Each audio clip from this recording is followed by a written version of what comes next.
Hey friends, not Mindy here. This is Mindy's husband Scott, and this is day 25 of Who is the Messiah from Bythewell4god. Mindy's journaling in Luke chapter 2, which should be familiar, the birth of Jesus. And give this video a thumbs up and subscribe if you haven't already. Support Mindy, please, please, please. And be sure to check out the other Hubby dubs from Taryn and Jessa, whose husbands always do a great job. And the links for those videos will be in the description. So here, Mindy's doing some artwork. She's got a stencil. She's put down some tape. She's using this, whatever it is, on the stencil. I'm guessing it's some type of glue, distress glue. And then she's going to take some powder of some kind, maybe some type of embossing powder, and then pour it off just so that glue is what I'm assuming it was. Picks up a little bit of the powder and makes a nice design. You can almost make out some of the snowflake design there. So, and then she's gonna, I don't know. I honestly don't know what that is or what she's doing there. It doesn't look like there's any color coming off of it. So she's just brushing it. I don't know. She'll have to explain that one to me later. Anyway, so this is day 25, and the title of the page is Bethlehem. Like I said earlier, it's from Who is the Messiah from Bythewell4god. Now she's heating up the powder. That's what made me think it's some type of embossing powder. It's more for texture than color. And it sticks out just a little more there. And then she's going to start to add some color with a little blush brush kind of thing there, which makes all that stand out a little more. So one of the scriptures that's referenced, I think the first one that's referenced is in Micah 5, and it's a prophecy about Jesus. And of course, I prefer the King James Version. That shouldn't come as a surprise to anyone at this point. But here goes. There's Micah 5:2. But thou, Bethlehem Ephratah, though thou be little among the thousands of Judah, yet out of thee shall come forth unto me that is to be ruler in Israel, whose going forth have been from of old, from everlasting. Talking about the birthplace of Jesus. It's one of the neat kind of features of prophecy. You know, there are many prophecies that Jesus fulfilled that he had no real control over. He couldn't, as a baby, decide where he was going to be born. But nonetheless, he was born in Bethlehem as Micah had prophesied. Just kind of some neat information about Bethlehem you may not know. Now she's going to wipe off the color off the snowflakes. So I think 45% of the stuff she does, I've seen her wipe off. But there's got to be a better way. Anyway, so the word Bethlehem is a Hebrew word, and it means house of bread. Beth is house or bet, and then lachem, which is bread, and which makes for an interesting birthplace for the bread of life, for the birthplace of the bread. Jesus called himself, he said, I'm the bread of life. In another place, he said, I'm the bread that came down from heaven. So how fitting it is that the place he was to be born was called the house of bread.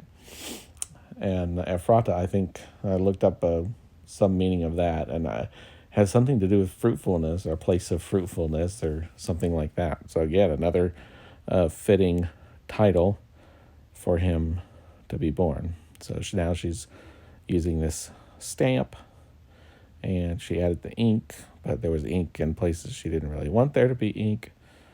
So she wiped off some of the ink, and now she wants to put more ink, so she's going to cover that place with a sticky note so that the ink does not get back where she doesn't want it. And then she's going to press it on there. The neat thing about that clear stamp pad is you can see exactly where it's going. So hopefully no mistakes. But inevitably there are some. Anyway, back to the prophecy, and that's something that I find really interesting, is all the prophecy about Jesus and his birth. It makes me wonder how much they truly understood reading. It's difficult to understand after the events have already happened. Detour back to what Mindy's doing. So here, the stamp didn't put ink down in all the places. So how do you solve that issue? How about be really artistically annoying, annoyingly talented, and just freehand the rest of the stamp that's missing? I'm sure others can do that too. That's so far out of my skill set. It's just the skill that Mindy has, artistic stuff that I am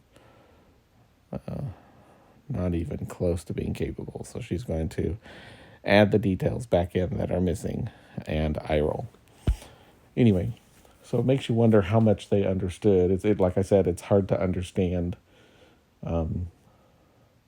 prophecy after it's been fulfilled. You go back and read some of the things that were said in the Old Testament, even after they've been fulfilled about Jesus, and it's still very difficult to understand. So before those things had come to pass, how much did they understand?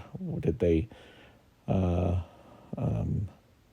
have much insight about what it meant, what Micah meant when he wrote that about Bethlehem, that was to be the birthplace of the Messiah, and about being born of a virgin? I'm sure that was quite perplexing, and that some sense he was to be a king, in some sense he was to be a priest, and what their expectations were about Jesus, or about the Messiah, about the anointed one. And that's what Messiah means. It means anointed one, just like the word Christ also means anointed.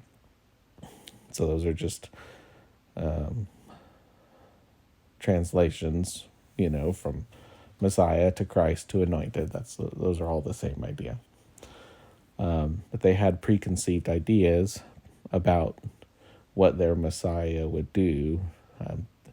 They were expecting, you hear in Acts, then the apostles or the disciples talking about, will you at this time restore the kingdom? They thought they were, that speaks to a mindset that they thought they were going to get a conqueror. They were looking for freedom.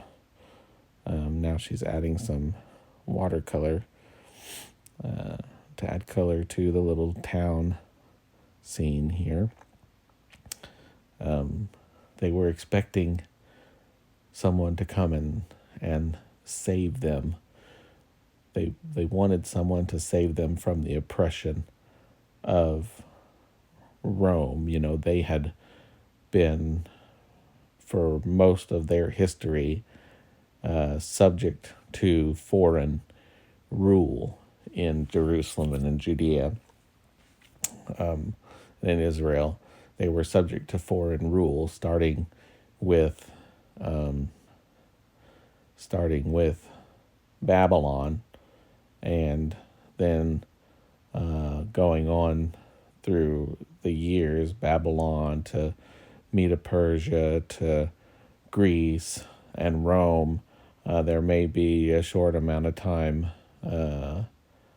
that they were maybe, in control of their own destiny during that time, but it was only small amounts of time. For the most part, they were under foreign rule. So they were looking for someone to come and save them so that they could be a kingdom, a Jewish or an Israelite kingdom back the way it was when David was king. But what they got, they're expecting someone to come and save them, a warrior, a king, a priest. But what God provided was something far different. He provided a baby.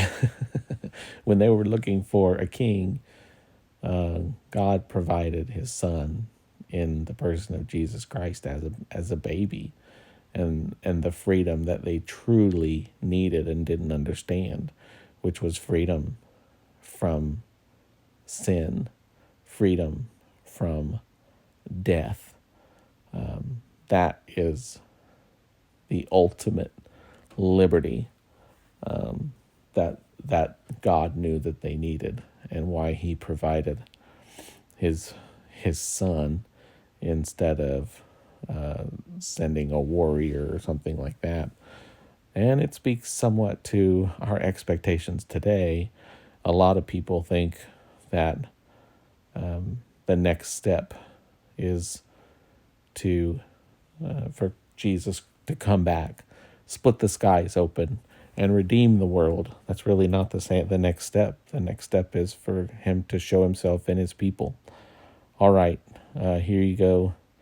Everybody, I hope you have a Merry Christmas, and God bless you.